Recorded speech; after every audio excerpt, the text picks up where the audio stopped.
जी 8 start करना है ना, 8। अच्छा हाँ, कल 7 था। यस।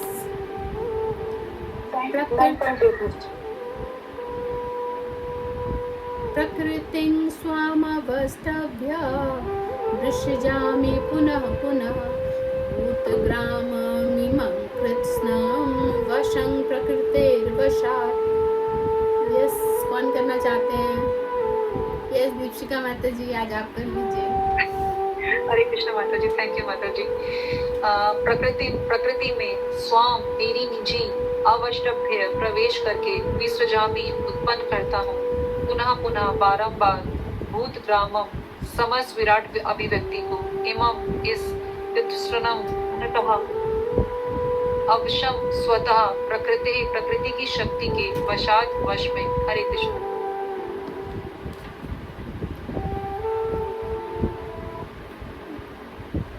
धन्यवाद। मैंने सोचा दीपिका माता जी को ये कभी नहीं मिलता सेवा तो कर ले। आज दीप्ति मैया नहीं आई हुई है, कोई मैसेज डाला? आदत हो गई।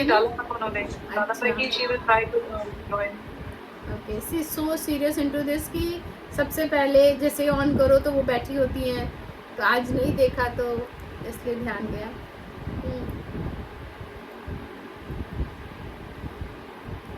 दीप्ति माता जी, हम सब आपको मिस कर रहे हैं और हम सब आपको सब बहुत प्रेम करते हैं, है ना। तो अब आगे हम समझते हैं यहाँ पर संपूर्ण विराट जगत। यस माता जी, वो शायद सफर में है, ट्रेन में है, तो पूजा है ना पूजा की, क्या? अच्छा, किस चीज की पूजा? वो भतीजा है ना, तो वो सीखा है कुछ प्रोग्राम है उसका। ठीक। संपूर्ण विराट जगत, यहाँ पढ़ रहे हैं हम अध्याय 9 श्लोक संख्या 8। संपूर्ण विराट जगत मेरे अधीन है, यह मेरी इच्छा से बारंबार स्वतः प्रकट होता रहता है और मेरी ही इच्छा से अंत में विनष्ट होता है। भगवान क्लियर बोल रहे हैं, मेरी ही इच्छा से यह प्रकट भी होता है, मेरी ही इच्छा से विनष्ट भी होता है। मतलब सर्वोपरि मैं ही हूँ, पृथ्वी को भी मैं विनष्ट कर देता हूँ और उसको फिर से प्रकट भी कर देता हूँ। तो इससे भी हम समझ सकते हैं कि सर्वोपरि कौन है। ब्रह्मा नहीं कह रहे, विष्णु नहीं कह रहे, महेश नहीं कह रहे, है ना, यहाँ भगवान कह रहे। तात्पर्य, यह भौतिक जगत भगवान की अपराशक्ति की अभिव्यक्ति है। हमने पराशक्ति अपराशक्ति इसको क्लियरली पहले ही समझ लिया है। ये भौतिक जगत क्या है? भगवान की अपराशक्ति की अभिव्यक्ति है। ये जो शक्तियाँ हैं ये हैं दोनों ही भगवान की, परा भी और अपरा भी। यहाँ ये हम नहीं कह सकते कि जो अपरा है वो अच्छी नहीं है, परा अच्छी है ना, ये माया ये हाँ है, दोनों भगवान की। ये माया के बंधन में बांधती है और वो माया के बंधन से मुक्त करती है, पराशक्ति, है ना, और अपराशक्ति बंधन में बांधती है। तो तुम्हारे अपने कर्म है, जैसा कर्म करोगे उसमें फंसोगे, उसमें रहोगे। या तो तुम्हें फंसना है या उबरना है, ये तुम देख लो। भगवान सब कुछ क्लियर कट, कोई मतलब ऐसा नहीं ऐसा करो वैसा करो, नहीं, तुम देख लो।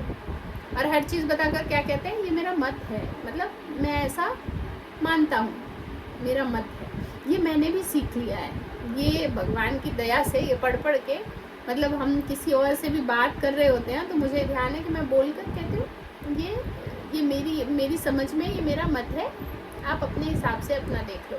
पहले ये थॉट नहीं थी ये सही है और आप गलत हो, है ना। पर ये हम पढ़ पढ़ कर, चूँकि काउंसलिंग की बुक पढ़ रहे हैं और भगवान ने काउंसलर बनाया है, तो इतना सा तो समझ में आ ही जाएगा तो यहाँ पर कह रहे हैं कि सृष्टि के समय यह शक्ति महत्त्व के रूप में प्रकट होती है। ये शक्ति होती है सृष्टि के समय, उस शक्ति क्या होती है? महत्त्व। अब मुझे याद है मैंने अपने शिक्षा गुरु से पूछा था महत्त्व क्या है। उनको बताने में मुश्किल होगी कि समझना आसान है, बताएं कैसे तो धीरे धीरे आप समझ में आ रहा है। ये एक शक्ति है जिसका नाम है महत्त्व। इसका शुरू में ऐसा नाम होता है जब सब कुछ स्टार्टिंग में है, तो जिसमें भगवान अपने प्रथम पुरुष अवतार महाविष्णु के रूप में प्रवेश कर जाते हैं। कल हमने सुना था ना कि किस तरह से सारे प्राणी है ना, वो होते हैं, क्या बोलते हैं, प्रकृति में प्रवेश कर जाते हैं, फिर किस तरह से उत्पन्न होते हैं। अब और उससे और डिटेल में हम उसी को समझ पा रहे हैं कि महतत्व के रूप में प्रकट होती है, जिसमें भगवान अपने प्रथम पुरुष अवतार महाविष्णु के रूप में प्रवेश कर जाते हैं। ठीक है, प्रथम पुरुष अवतार महाविष्णु के रूप में प्रवेश कर जाते हैं। वे कारणारभ में शयन करते रहते हैं और अपने श्वास से असंख्य ब्रह्मांड निकालते हैं। क्या कह रहे हैं? प्रथम पुरुष अवतार महाविष्णु के रूप में प्रकट कर जाते हैं। वे कारणारभ में शयन करते रहते हैं और अपने श्वास से असंख्य ब्रह्मांड निकालते हैं और इन ब्रह्मांडों में से हर एक में वे गर्भोदक्षाई विष्णु के रूप में प्रवेश करते हैं। ठीक है, पहले कौन सा है? प्रथम पुरुष अवतार महाविष्णु के रूप में वो प्रकट होते हैं। फिर दिखा रहा है कि वो कारणारभ सागर में शयन करते हैं और वहां से फिर वो जब ब्रह्मांड निकालते हैं अपने श्वासों के जरिए, जब वो श्वास छोड़ रहे हैं, एक्सेल कर रहे हैं, तो सारा ब्रह्मांड ही ब्रह्मांड उनके बुलबुलों से हो रहा है। हम में से कितने हैं जो श्वास छोड़ेंगे तो ब्रह्मांड निकलेंगे, कीड़े मकोड़े निकलेंगे है ना? कोई अगल बगल कहेगा अरे खांस, जरा सा खांस दिया, सांस छींक भी ले, नाक पर रुमाल ले लेते हैं कि इनका जम्स मेरे अंदर आ जाएगा तो भगवान का क्या है? बुलबुले निकल रहे हैं और वो बुलबुले क्या है? ब्रह्मांड है। और अब इस ब्रह्मांड में भी गर्भोदक्षाई विष्णु के रूप में वो हर एक ब्रह्मांड में प्रविष्ट हो रहे हैं। इस प्रकार प्रत्येक ब्रह्मांड की सृष्टि होती है। वे इससे भी आगे अपने आप को, अब यहाँ पे देखो भगवान की शक्ति, पहले तो कृष्ण स्वयं नहीं है, पहले उन्होंने महाविष्णु को भेजा। अब स्वयं महाविष्णु भी भगवान से बिल्कुल भी कम पावरफुल नहीं है। उन्होंने पहले ब्रह्मांड बनाया, अब ब्रह्मांड के अंदर घुस घुस के वो आगे का काम नहीं कर रहे, उन्होंने गर्भोदक्षाई विष्णु बना दिए कि अब वो अंदर घुसे। और उसके बाद इस प्रकार प्रत्येक ब्रह्मांड की सृष्टि होती है। वे इससे भी आगे अपने क्षीरोदक्षाई विष्णु के रूप में प्रकट होते हैं। अब जब गर्भोदक्षाई विष्णु बना दिए वो हो गए, अब वहां पर हर जीव, बहुत सारे जीव अंदर बने, अब सब जीव के अंदर फिर और आगे अभी भगवान आगे बढ़ रहे हैं। अब यहाँ पर कहते हैं क्षीर सागर में वास करते हैं और काफ़ी चीज़ें, वो हम अभी और पढ़ेंगे तो डिटेल में बताते हैं कि वो क्षीरोदक्षाई विष्णु के रूप में प्रकट हो गए। और यह विष्णु प्रत्येक वस्तु में, यहाँ तक कि प्रत्येक अणु में प्रवेश कर गए, है ना? उन्होंने उनको बनाया, उन्होंने उनको बनाया। ऐसा नहीं है कि भाई ये तो कृष्ण के बस की बात है, कृष्णा मुझे हेल्प चाहिए एक और भेजना, कृष्णा मुझे हेल्प चाहिए एक और बनाना, ऐसा नहीं कहा किसी ने। क्योंकि कृष्ण ने बनाया है तो सब इतने पावरफुल है कि किसी को फिर बीच में भगवान को तंग करने की आवश्यकता नहीं पड़ी है कि आप बांसुरी बजा रहे हो, सॉरी मैं आपको ना डिस्टर्ब कर रहा हूँ, थोड़ा प्लीज़ क्षीरोदक्षाई विष्णु बना दो ना, थोड़ा गर्भोदक्षाई विष्णु बना दो ना। नहीं, महाविष्णु ही इतने पावरफुल हैं कि वो उनको और फिर उन्होंने आगे और आगे को बना दिया। तो क्या कह रहे हैं? इसी तथ्य की व्याख्या यहाँ हुई है, भगवान प्रत्येक वस्तु में प्रवेश करते हैं। अब ये अगर समझे इस लाइन को तो हम ये समझ सकते हैं ना कि भगवान क्या कहते हैं कि मैं हर वस्तु में हूँ भी और नहीं भी। थोड़ा समझ में आया ये लाइन? किस तरह से भगवान स्वयं, कृष्ण तो नहीं है ना यहाँ, कृष्ण के ही अंश स्वांश है ना, अंशानुत्तर, इस तरह से आगे बढ़ रहे हैं, कृष्ण तो नहीं है। भगवान कह रहे हैं मैं हूँ भी और नहीं भी। जहाँ तक जीवात्माओं का संबंध है वे इस भौतिक प्रकृति में गर्भस्थ किए जाते हैं। जीवात्मा क्या है? इस भौतिक प्रकृति में गर्भस्थ किए जाते हैं। कितना इम्पोर्टेंट है भगवान की सृष्टि को आगे चलाने के लिए गर्भ, कितना इम्पोर्टेंट है। और वो गर्भ दिया किसको है? भगवान ने हम स्त्रियों को।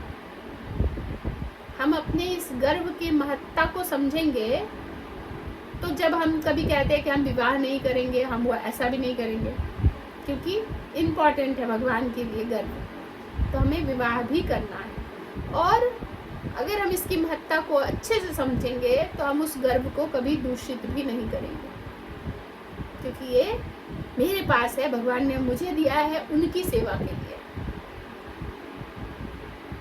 हालांकि यहाँ पर मोस्ट ऑफ द वुमेन जो है वो शादीशुदा है, तो ये बात बहुत मायने नहीं रखती। अगर सब अविवाहित होते तो ज़्यादा उनके लिए कार्यगर था, पर जितने हैं आजकल तो वो भी नहीं कह सकते, शादीशुदा लोगों को भी भ्रमित किया जा सकता है बड़े आसानी से। इस प्रकार इस भौतिक जगत के कार्यकलाप प्रारंभ होते हैं। विभिन्न जीव योनियों के कार्यकलाप सृष्टि के समय से ही प्रारंभ हो जाते हैं। ऐसा नहीं है कि ये योनियां क्रमशः विकसित होती हैं। सारी की सारी योनियां ब्रह्मांड की सृष्टि के साथ ही उत्पन्न होती हैं। ये देखो, ये लाइन का मतलब क्या कह रही है। ऐसा नहीं है कि ये जितने भी योनियां हैं वो धीरे धीरे विकसित होती है, पहले ये फिर वो फिर वो फिर वो, नहीं। जैसे ही ब्रह्मांड शुरू हुआ उसी समय सारी की सारी योनियां एक्टिव हो जाती है, एक साथ सब एक्टिव हो जाते हैं। जैसा का जैसा वाइंड अप हुआ था वैसे का वैसा वो सब ओपन हो जाता है, दुकान सजी सजाई।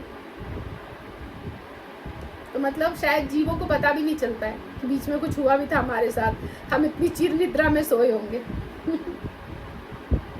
मनुष्य, पशु, पक्षी ये सभी एक साथ उत्पन्न होते हैं, क्योंकि पूर्व प्रलय के समय जीवों की जो जो इच्छाएं थी वह पुनः प्रकट होती है। अब जो इच्छा लेकर जो जीव गया था उसे उसी इच्छा के साथ आना होता है और वो इच्छा उसकी पूरी की जाती है। ठीक है, और साथ में उसका जो फल है वो भी मिलता है। हमने किसी को पूर्व जन्म में बहुत तकलीफ दी है तो वो इस जन्म हमें मिल रहा है, और इस जन्म बाई चांस ऐसा हुआ हम भक्ति में आ गए, हम तो बहुत अच्छा काम कर रहे हैं, फिर ये जीव क्यों मेरे पीछे पड़ा हुआ, मैं क्या इसका बिगाड़ता हूँ। उसका हिसाब है, वो करके ही जाएगा। तो अच्छा इसमें तरीका ये है, मान लो भैया उसका हिसाब है, वो करके ही जाएगा। जैसे ही मानोगे ना ऑलमोस्ट खत्म हो जाता है, एक्सेप्ट करते ही खत्म। जब तक एक्सेप्ट नहीं करोगे वो खिंचातानी चलती रहेगी। लेक्चर में ही सुना था, कहते हैं कि जो पति पत्नियां होते हैं वो पिछले जन्म ज़्यादातर ऐसा होता है, जो एक दूसरे के दुश्मन होते हैं ना उनको पति पत्नी बना दिया जाता है। समझ रहे हो? तो जिनका भी दुश्मनी वाला रिश्ता नहीं है अगर, तो भगवान को 1000 बार दंडवत करो। वाह, मतलब मेरा कोई दुश्मन ऐसा मैंने नहीं उगाया होगा तभी मेरे पति ठीक है। और जिनको भी लग रहा है कि ऐसी हालत हो तो समझो भैया मैंने बड़े कष्ट किए होंगे, दुश्मन बनाया था उसे, बहुत कष्ट दिया था, तो अब वो चुकाने आया है, बिना पूरा किए जाएगा नहीं। तो एक्सेप्ट करो और आगे बढ़ो। इसका स्पष्ट संकेत अवशम शब्द से मिलता है। इसका स्पष्ट संकेत अवशम यानी स्वतः, ऑटोमेटिक से मिलता है कि जीवों को इस प्रकार से कोई सरोकार नहीं रहता। ये सब ऑटोमेटिक होता है। पूर्व सृष्टि में वे जिस जिस अवस्था में थे वे उस अवस्था में पुनः प्रकट हो जाते हैं। बस जिनको जिनको जाना होता है ना, जिन्होंने अपना रास्ता चुन लिया था कि मुझे अब यहाँ नहीं आना, मुझे अब यहाँ से उबार लो, बस उनको उबार लेते हैं।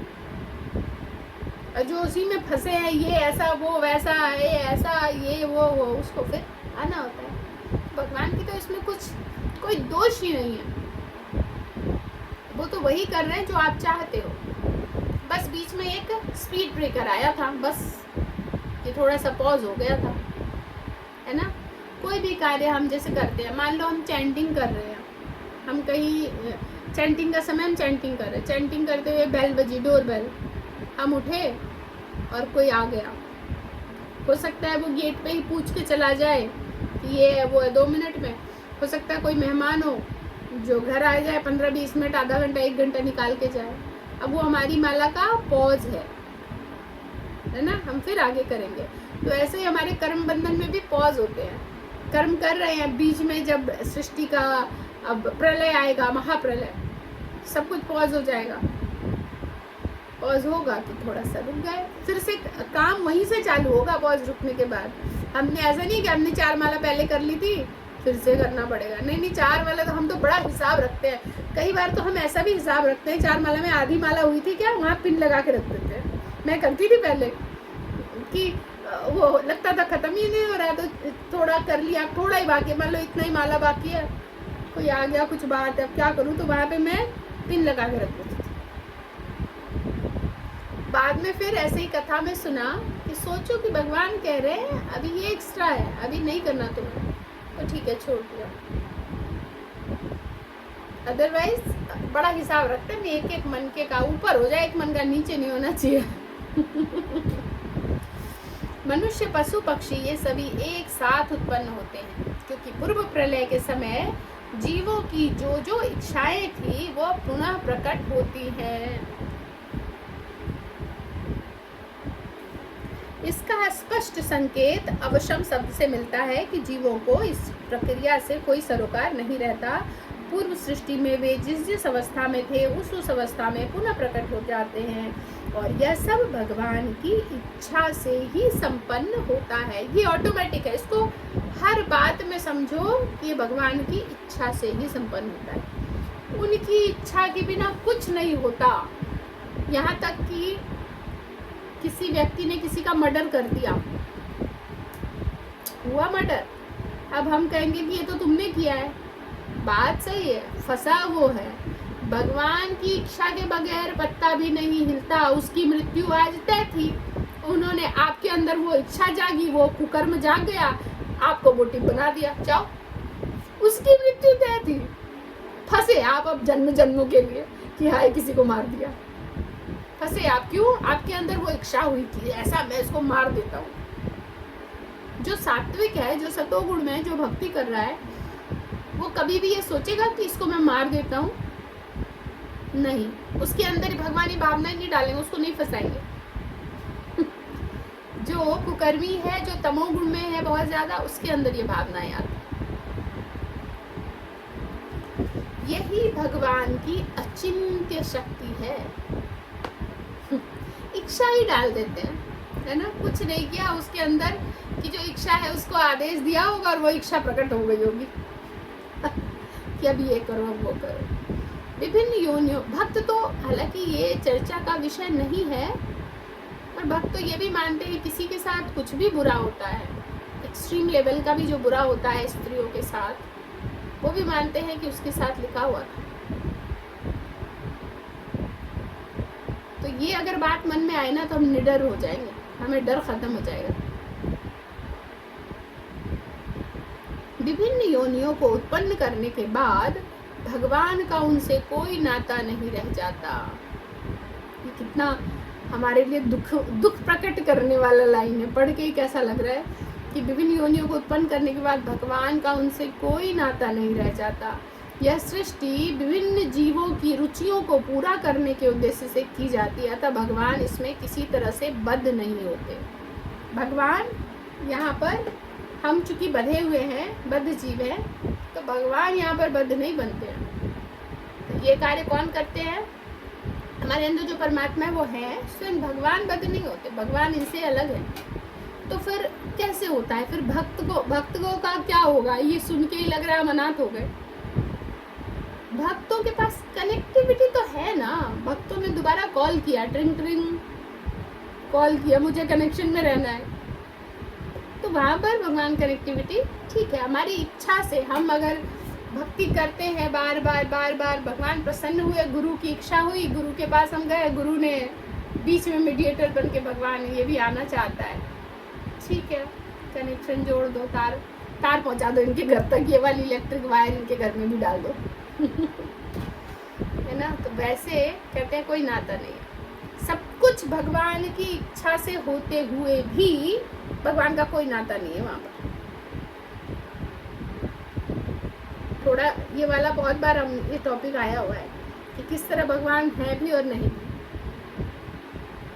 तो इसमें किसी का कोई प्रश्न है?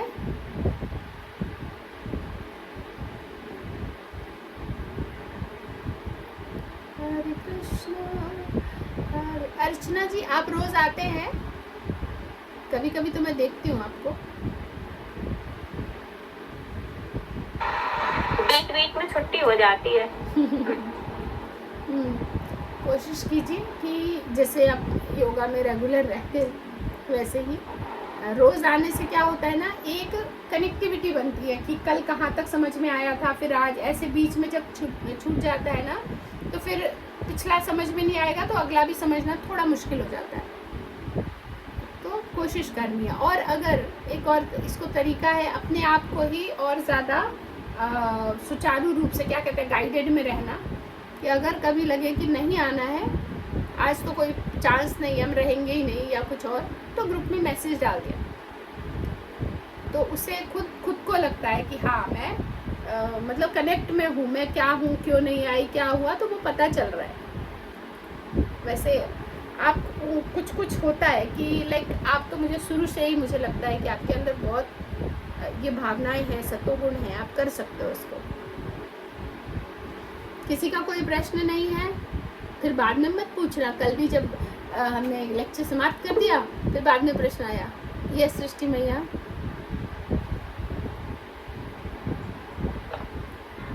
हरे कृष्ण माता जी, माता जी मेरे 2-3 प्रश्न है, वही सोच रही थी कैसे पूछूं और कौन सा। माता जी एक तो मीनिंग में से मैं थोड़ा बस एक हल्का सा समझना चाह रही हूँ। इस संपूर्ण विराट जगत मेरे अधीन है, या मेरी इच्छा से बारंबार स्वतः प्रकट होता रहता है और मेरी ही इच्छा से अंत में विनिष्ट होता है। हमने अभी तक इतनी सारी भगवदगीता पढ़ी है माता जी, जैसे इस श्लोक में ये जो लिखा गया मेरी इच्छा से, अभी 3-4 श्लोक से यही चल भी रहा है, तो उसको कितना क्लियर करता है कि सब कुछ भगवान की इच्छा से ही हो रहा है, भगवान की इच्छा से ही विनिष्ट हो रहा है। मतलब इतना क्लियर है कि लोग परेशानी को कोई अर्थ ही नहीं, मतलब ही नहीं है ना? बिल्कुल। तो हमें ना तो कभी डरना चाहिए ना घबराना चाहिए, बस अपना कार्य, कि हमारी वजह से भगवान की सेवा ना बढ़े, तो अपना कार्य सुचारू ढंग से चलना चाहिए। पता चले हम निडर हो गए, हम 12 बजे रात को घूम रहे हैं, मेरा कौन क्या बिगाड़ लेगा है ना? तो वो नहीं करना है और डरना भी नहीं है। जब साईं जी के लिए इतना कहा गया कि जाको राखे साईं आप मार सके ना कोई, साईं एक साधु के लिए, तो भगवान के लिए क्या कहा जाए, है ना? मारे कृष्णा राखे कृष्णा मारे के, डर खत्म। कृष्ण अगर मारने पे आ जाए, किसी में क्षमता है कोई बचा पाएगा, और कृष्ण रखने पे आए तो किसमें इतना दम है कि कोई इसको हिला भी पाए। ये भावना ही जाग जाए ना, ये अपने आप में कृष्णाइज हो जाना हो गया। हरे कृष्णा माता जी, साईं शब्द भगवान के लिए यूज किया गया, ना कि महात्मा जी के लिए, ये कहावत है। हाँ, कहावत तो है, लेकिन बहुत लोग उसको साईं बाबा से कनेक्ट जोड़ दे रहे हैं। नहीं माता जी, ये तो अच्छी भगवान बात के लिए। है, अच्छी बात है। अगर ये भगवान के लिए ही है तो बहुत अच्छी बात है। उसी साईं को साईं बाबा पर आ गया ना सबका, तो इसलिए मैं ठीक है। यस सृष्टि भैया, वैसे मैं भी इसे यही समझती थी भगवान के लिए, जैसे जिसके जो भगवान है उसके लिए मत हो जा रही है, जाको रात साईं या माँ सीखे ना कोई, लेकिन शायद जो साईं को मानते होंगे वो उन्हें अपने आप समझते होंगे। क्लियर, इसलिए क्लियरली मैंने बताया। और हाँ, भक्त, जैसे मीना माता जी ने कहा भगवान के लिए, भक्त यही समझते हैं भगवान के लिए है, लेकिन जो अभक्त हैं, तो आजकल कुछ भी चल रहा है, आप कुछ भी बोलो कोई दिक्कत नहीं है। मैं अपनी माँ को बहुत सम्मान देती हूँ, मैं पिता को, मैं भाई को, बहन को, पड़ोसी को, सबको सम्मान देती हूँ, लेकिन वो भगवान तो नहीं है ना। भगवान की बराबरी वाली बात तो नहीं सोचनी है। तो जैसे आजकल लोग, हम कहते हैं ना हरे कृष्णा, राधे राधे, या कोई कुछ और, तो आजकल लोग जय भीम, ये भी एक भीमराव अम्बेडकर भाई महान थे, कोई डांट नहीं, ठीक है, लेकिन वो भगवान से आपके सामने आप कह रहे हो, तो ये तो अलग ही बात हो गई। उनको लगता है हमारे पास कुछ नहीं है तो हम भीम बोल रहे हैं। क्यों? भगवान बटे हुए हैं क्या? आपके नहीं है भगवान? क्या भगवान सिर्फ ब्राह्मणों के हो गए या उनके हो गए? ब्राह्मण तो खुद ही कलमस में है। तो भगवान सबके हैं, बांटना नहीं है भगवान को, और फिर खुद को खुद अलग करके हम जय भीम, हमारे भीम हो गए। तो ये सब काफी चलता है, तो नहीं करना है हमें। हालांकि कहने की जगह में अंतर है कि हम सुना किनको रहे हैं, जो ऑलरेडी सब भगवान को ही मानते हैं। जो जय भीम वाले वो सुनेंगे ही नहीं इसको। यस सृष्टि भैया, तो बस एक बात बताई थी मुझे कि ये ज्ञान ना सही तरह से सही व्यक्ति द्वारा लोगों तक पहुंचना भी बहुत जरूरी है, क्योंकि जो लोग जीवन कर तो रहे हैं लेकिन जीवन में सुकून नहीं है उनके। बस एक पता चल गया है, किसी और ने बोल दिया, पीछे से कोई बोल रहा है तो वो भी रिपीट करने लगे उसको। मैंने अपनी लाइफ में भी देखा कि लाइफ में सुकून नहीं था, बट फिर भी पीछे पड़े हुए हैं कि हाँ सही है सही है, लेकिन सुकून नहीं था। और वो जब आता है तो अलग ही फीलिंग आती है। ये एक माता जी एक प्रश्न और था मेरा कि वे कारणार्णव में शयन की, ये चौथी लाइन है माता जी इस तरह की, कानाड़ में शयन करते रहते हैं और अपने श्वास से असंख्य ब्रह्मांड निकालते हैं और इन ब्रह्मांडों में से हर एक में वे गर्भोत्कर्षाय विष्णु के रूप में प्रवेश करते हैं। मतलब ये तो कानाड़म का मीनिंग नहीं समझ पा रही मैं। कानाड़म मतलब सागर, वो जगह बोली ये सागर है, समुंदर है। है। हाँ, ये उसकी बात करें कि वो वहाँ शयन करते हैं। जल, जल में से ही तो हमने क्या पढ़ा था, पृथ्वी जल अग्नि वायु आकाश, पृथ्वी के बाद ही तो जल है। तो ये जल में, उस बड़े जल में शयन करते रहते हैं। इन तक भी हमने ये सुना था ना कि इवन ब्रह्मा जी को भी इन तक भी पहुंचने के लिए कितने पापड़ बेलने पड़ते हैं, तट पे जाके प्रार्थना करनी पड़ती है। इन तक भी भगवान को भूल जाओ, भगवान की तो मतलब कुछ कह ही नहीं सकते। इसीलिए ये लिखा है हमारे 10 नामा अपराध में कि अगर भगवान के बराबर भी, भगवान से ऊंचा तो छोड़ दो, भगवान के बराबर भी, समकक्ष भी किसी को समझना अपराध है। यहाँ महाविष्णु के समकक्ष कोई हो नहीं पा रहा, भगवान की तो बात छोड़ दो। फिर माता जी इसमें ये कहा गया है कि और अपने श्वास से असंख्य ब्रह्मांड निकालते हैं और उन ब्रह्मांडों में से हर एक में वे गर्भोत्कर्षाय विष्णु के रूप में प्रवेश करते हैं। तो ये कहा गया है ना कि जैसे बहुत सारे ब्रह्मांड भगवान के अंदर से निकले और हर एक ब्रह्मांड के अंदर वो गर्भोत्कर्षाय, जैसे गर्भ होता है, ऐसे एक माँ का भी गर्भ होता है, इस तरह से भगवान गर्भोत्कर्षाय विष्णु के रूप में है हर एक ब्रह्मांड के अंदर, न कि हर व्यक्ति के अंदर। नहीं नहीं, काफी बड़ा रूप है ना। हाँ हाँ, इसमें काफी बड़ा है। ये वाला याद है मीनू माता जी, जो पारुल माता जी ने बहुत अच्छे से समझाया था हम सबको। आप थे सृष्टि मैया तब? नहीं थे आप जब पारुल माता जी थी? नहीं माता जी, मुझे याद नहीं आ रहा है। अच्छा, किसी को याद है? वो उनका जो टेक्निक था वो भूलने वाला नहीं था। अरे जी, शाही विष्णु का माता जी वो थोड़ा सा मुझे मतलब थोड़ा सा याद है, उन्होंने बहुत अच्छे से बताया था। जैसे क्षीरोदक्षाई विष्णु है, वो दूध के सागर के समान है। क्षीर, और हाँ, क्षीर से दूध। हाँ, क्षीर स्वरूप। और ये करना वो है, वो जैसे कानों किसके वो सुनते हैं, मतलब थोड़ा थोड़ा मुझे याद है, ज्यादा नहीं, नहीं है। पूरा। तो ऐसे बताया था उन्होंने, मतलब अच्छे से सब बताया था। मीनू माता जी आपको याद है? माता जी मैंने उनका बस क्षीरोदक्षाई विष्णु का ही सुना था कि क्षीर का मतलब होता है दूध। जैसे दूध हर जगह फैला हुआ होता है, वैसे ही क्षीरोदक्षाई विष्णु परमात्मा में सब जगह सभी जीवों में व्याप्त। हाँ, और गर्भोदक्षाई विष्णु गर्भ के रूप में प्रवेश कर जाते हैं। ऐसा उनका जो था बहुत सुंदर, उन्होंने ऐसे याद करवाया था ना, मैं वो ऐसे भूल गई कि कैसे आएगा।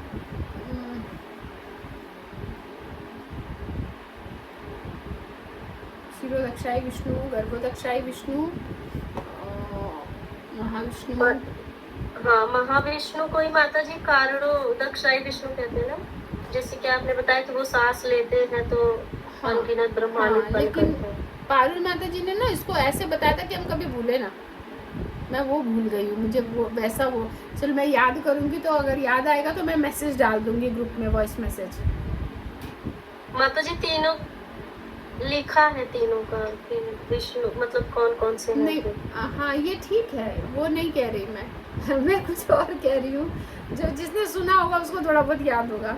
वो माता जी ना अब आती भी नहीं है, उसी समय थोड़े टाइम के लिए आई थी, लेकिन उनका जो रियलाइजेशन था उन्होंने ऐसे प्रेजेंट किया उसको। मैं बोलती थी ना जैसे पहले बोला करो क्लास में कुछ, तो उन्होंने बोला था और वो बहुत सुंदर था। वो अभी तक मुझे याद है लेकिन एक बार मैं याद करके वॉइस मैसेज डाल दूंगी ग्रुप में, तब आप भूलोगे नहीं, उससे रिलेट करेंगे तो हम भूलेंगे नहीं। बाकी वैसे तो इसमें सारा लिखा ही है। इसमें से कोई प्रश्न क्या पूछ रहे थे आप सृष्टि भैया?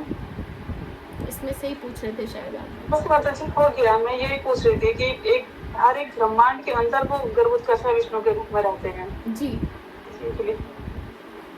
और एक माता जी एक चीज और पूछनी है, अभी जब जैसे आपने कहा था कि जैसे मुझे बहुत अच्छी लगती है बातें जब आपके मुझसे सुनती हूँ मैं, कि जैसे जो माताएं होती हैं गर्भ उन्हें अपना दूषित नहीं करना चाहिए कभी भी, और मतलब गर्भ की क्या वैल्यू है, भगवान ये भी जो गर्भ दूषित नहीं करना चाहिए, ये भी दो तरीके का होता है। एक होता है अहंकार स्वरूप, मैं दूषित नहीं होंगी, वो भी अच्छा है, वो भी अच्छा है, वो आप कर्म कर रहे हो स्वर्ग जाने के लिए, ठीक है।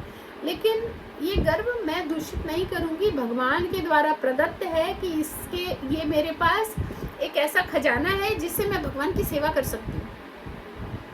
ऐसा पुत्र या पुत्री पैदा करके जो भगवान का भक्त हो गया कृष्णाइस्ट। और ये बहुत बड़ी सेवा है।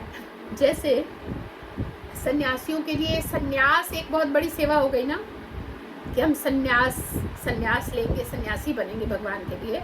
माताओं के लिए ये भाव बस लाना मेरे हिसाब से उतनी ही बड़ी सेवा हो गई कि ये जो मेरा गर्व है मैं इसको दूषित नहीं करूंगी, क्योंकि ये भगवान का खजाना है मेरे पास, और इससे भगवान एक ऐसा संतान उत्पन्न करना चाहते हैं जो भगवान इसी मार्ग में, भगवान के भक्ति के मार्ग में आगे बढ़ेगा।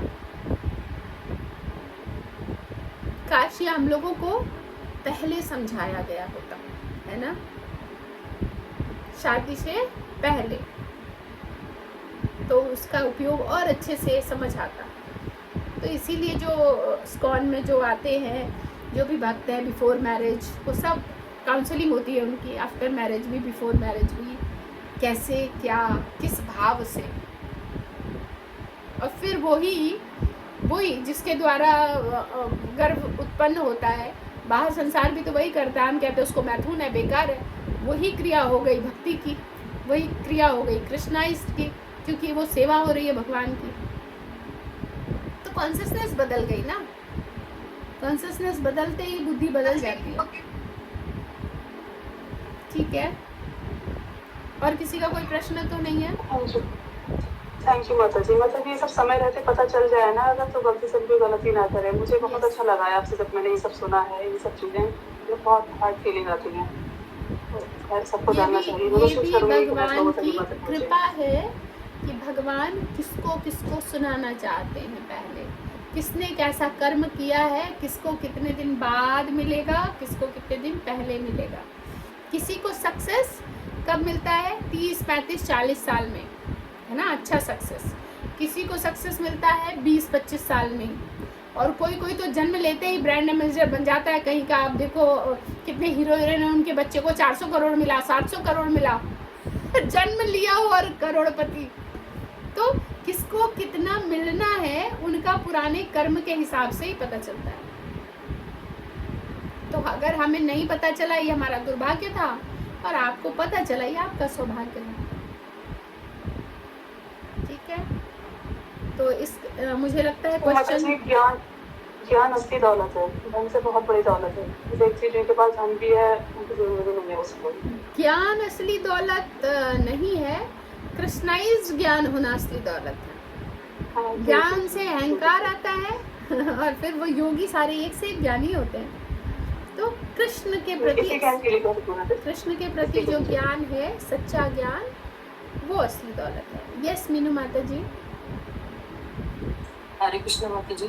माता जी, शायद माता जी ने ऐसा कुछ बताया था कि जैसे महाविष्णु हैं वो तो उनके श्वास से तो ब्रह्मांड निकलता है, और फिर जो उस ब्रह्मांड का जो बेस होता है ना, वो गर्भोदकशाही विष्णु है। तो जैसे वो उनकी नाभि से ही कमल निकलता है, तो गर्भ, जैसे माता के गर्भ से वो अम्बिलिकल कॉर्ड से बेबी होता है ना, तो वैसे कुछ मतलब ऐसा था कि वो बेस हो गया, तो वो गर्भोदकशाही विष्णु। हाँ, समझ तो मैं पा रही हूँ, लेकिन उनका जो वर्डिंग था वो बहुत अच्छा था वो मुझे याद नहीं आ रहा, पर हाँ ये आपका जो है वो सही है बिल्कुल। आपने अंडरस्टैंड तो हम सब ने कर ही लिया है, वो तो भगवद गीता में लिखा है भाई। ठीक है, तो अब भागवतम लेना है। सृष्टि मैया एक आंसर अपडेट तो बताइएगा। आपने भी बताया था कि जब मृत्यु होती है व्यक्ति की, तो वहीं से जो इच्छा होती है उसकी, वहीं से नेक्स्ट बर्थ उसका स्टार्ट होता है। तो देखो माता जी, जैसा उसमें कोई इच्छा अधूरी रह गई होगी, तो वहीं से उसकी अगली लाइफ स्टार्ट होगी, नेक्स्ट बर्थ। तभी कहते हैं प्रभुपाद हमें क्या सिखा रहे हैं, आर्ट ऑफ लिविंग दुनिया सिखाती है। प्रभुपाद हमें आर्ट ऑफ लिविंग तो सिखाते ही हैं, भगवान काउंसलिंग कर ही रहे हैं, लेकिन उसके साथ सबसे इम्पोर्टेंट है आर्ट ऑफ डाइंग, वो सिखाते हैं प्रभुपाद। कि अगर ये आ जाए ना तो हम फंसेंगे नहीं कि पिछला वाला हिसाब बाकी है, फिर से आ जाओ, फिर तुम्हें मैं, है ना, ऐसा चुकता करूँगा, ये वो। हम फंसेंगे नहीं, ना कोई कार्मिक कनेक्शन बचेगा किसी के प्रति कोई लेना देना नहीं बचेगा, कोई कर्जा नहीं बचेगा, कुछ भी नहीं बचेगा।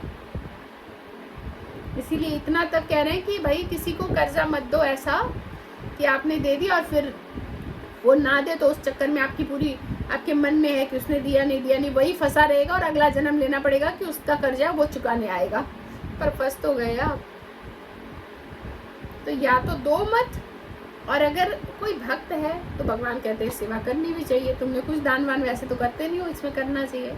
तो इस भाव से दो कि मुझे वापस नहीं चाहिए, उसने दिया और नहीं दिया, भगवान आपकी संपत्ति थी, मैंने उसको दी है, अब आप जानो, अगर वो देगा तो आपको देगा, नहीं देगा तो आपका जाएगा, मेरा कुछ नहीं जाएगा, मैं नहीं हूँ इसमें कुछ भी। वो हम करते हैं ना बचने का प्रयास, कुछ मारपीट होता है तो मैं नहीं हूँ इस सब के अंदर, इन लोगों का कुछ हुआ था, मैं तो नहीं हूँ। तो वैसे ही हम अपने आप को तो आउट ऑफ है ना वो उसमें से कर लें कि भगवान और उनके बीच की बात है, ये हमारा कुछ नहीं है। चाहे मेरे करोड़ों डूबे हैं, लाखों डूबे हैं, हजारों डूबे हैं, सीधी बात है, करोड़ों हैं तभी तो करोड़ों डूबे।